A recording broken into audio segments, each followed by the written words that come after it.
What's also important to the ecosystem is not having nuclear waste, but some folks still like the idea of having nuclear waste. So this study is wanting to look at what effects, if any, there are on frogs and amphibians in general in Chernobyl. So Chernobyl, right? There was the giant release radioactive material, and there's no humans that live there now. And it is actually considered like a really large scale animal haven, which I think is really interesting to have there. With these for Chernobyl, nothing's living there right now in terms of humans, but there's a lot of other animals, non-humans, that are in fact allowed there. So researchers wanted to see what happens, like long-term effects of radiation on age and aging on these animals, because we've had the hypothesis before that if you have telomere or DNA damage, you're gonna age faster. That's just something that we've regularly seen. But now the question is, okay, are you going to see this in animals that have been exposed to this kind of radiation in Chernobyl? So what they ended up looking at is the levels of radiation correlating to long-term damage. And so just the big punchline, GK, just so you know, it seems like the current levels of radiation that they experience, and there is level of radiation that these frogs are getting, is not enough to cause long-term damage. So this kind of study was looking at radiation exposure and looking at traits of age and aging. And it's actually a really, really cool function of amphibians, that amphibians are like trees in a way, where if you cut the bone and you look at the bone growth rings, it forms yearly, so you can tell the numerical age of an animal the same way as you would for a tree. And then you check the molecular age. So those are actually two different kinds of ages. There is biological age and numerical age. For example, Mr. Giraffe, I'm sure you've seen people that look like they're double the age that they are, right? Where it's like, oof, you've gone through some stuff. If you look at their numerical score, their number might be the same as your age. But that's, because you undergo life experiences, and stress can cause there to be a lot of, DNA damage that builds up, and that accelerates aging. And so what better stress than radiation? And so actually the researchers measured multiple things. They measured those growth rings, so actually looking at like, what's the growth ring signature in these animals? Like, does it correlate with their other behaviors? Like, if you look at the growth rings inside the bone, does that match up to the age levels that we see, like in the molecular level? So in this study, again, they looked at those growth rings of the bones. They also looked at biological age. So they looked at telomere size and length to see if there was anything different between animals that lived in the Chernobyl area and then the same species of animal, but that did not live in the Chernobyl area. So ones that got exposed to radiation and one that did not. They also looked at stress genes and stress protein products. The idea being, if you're having stress caused because you're undergoing radiation, that should lead to DNA damage, which should lead to you having accelerated aging. And they found none of that. They found that the radiation that there is in Chernobyl is not leading to an increase in these corticosteroid levels. So the amount of stress hormone is not increased in these animals. It is not affecting their telomere length. And so they are not aging any differently than an animal that is in a normal, non-radiating area, which I thought was really, really interesting. And again, so they'd say they measured the age, they measured telomere length. Gotcha. So they did test a range of radiation dose. And so you do have a range of them from like a really, really high level of dose to a much more negligible level of dose. And then here also is like all these zeros are ones that were the controls that were just not in the Chernobyl area. So they were, taken nicely care of without anything being exposed to them. They also categorized by radiation. So if you split out the data, because one argument that you could actually make with just GK, and I think it'd be why did you do that? Come on now. I think it's a worthwhile argument to point out is that if this is the data, if you put all the data sets together, will it actually be negatively influenced by the low levels of radiation? So if you were to take frogs that, yes, live in the Chernobyl area and they all have low levels of radiation, But the catch is, oh, there's so many that have low levels that when you add in a couple of high level ones, all the effects get washed out. So it's like almost a sample bias. So this was, I think, the really nice split point by being able to go in and say, let's separate these out with low radiation and high radiation. Is there an actual difference in the data? And there is not a statistical difference. So if it's not just the low radiation was driving the effects, this is in fact, yes, a real functional bit of data that was coming out of it. And yeah, you're right. There are other things that do live there, but here is really quickly the telomere length. What you want to see, if there was a correlation between dosage of radiation and telomere length, you should see a straight line, or like this straight diagonal line of data. You don't see that. There's actually no correlation. And they measured the telomeres, like they did the dot that you see here is as a representation of one individual that they've taken multiple measurements of and gotten an average from like a bunch of different cells. So it's like that's how you would want to do this, right? And there is just no correlation. So it doesn't look like there's any effect on that component. And it's a very easy, straightforward paper, but it's still really cool. And it's a neat way just to kind of talk about also like the animals that live in Chernobyl and what we think about.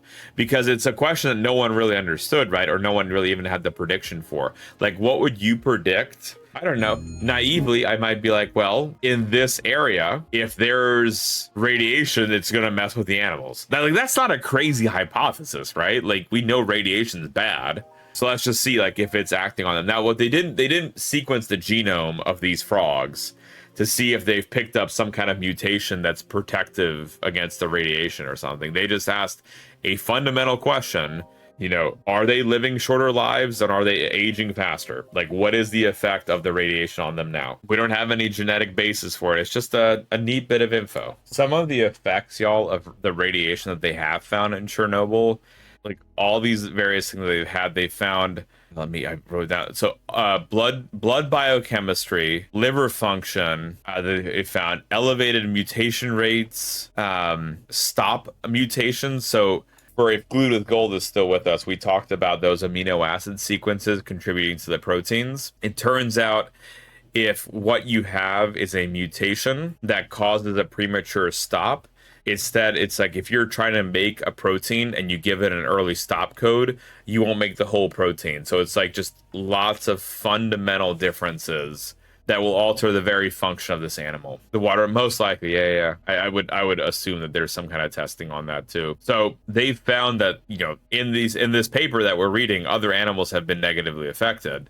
And then they were just looking at across 3 years, checking these frogs for individual age, absorbed dose rates of radiation, and checking as well the biological age and the stress hormones.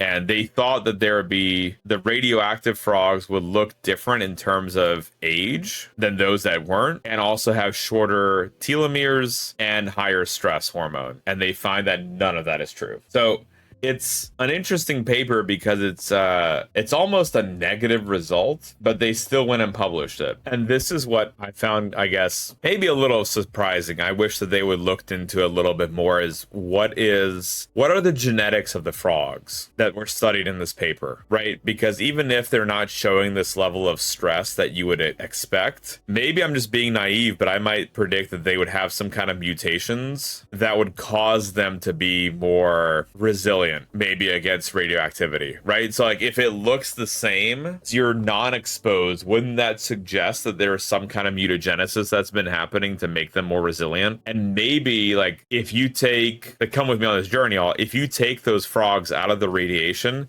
maybe they'll survive longer and better in areas without radiation because they might have something that prevents them from getting like free radical buildup or something. You know, they may have ways of slowing down age. It's just an idea, but I think it'd be kind of neat. This frog, y'all, is what the paper was on. This was the frog that was being analyzed. And actually, here, y'all, if you want to see something fun, Pablo Buraco, look who's the first author. Pablo Buraco, same author, same first author studying that question. He really likes frogs. But so here they're seeing, again, unfortunately, this publication doesn't have the genetics behind it. It just has the phenotype, the physical looking difference. I would really like to see them get at some of the genetic side of this, but maybe one day.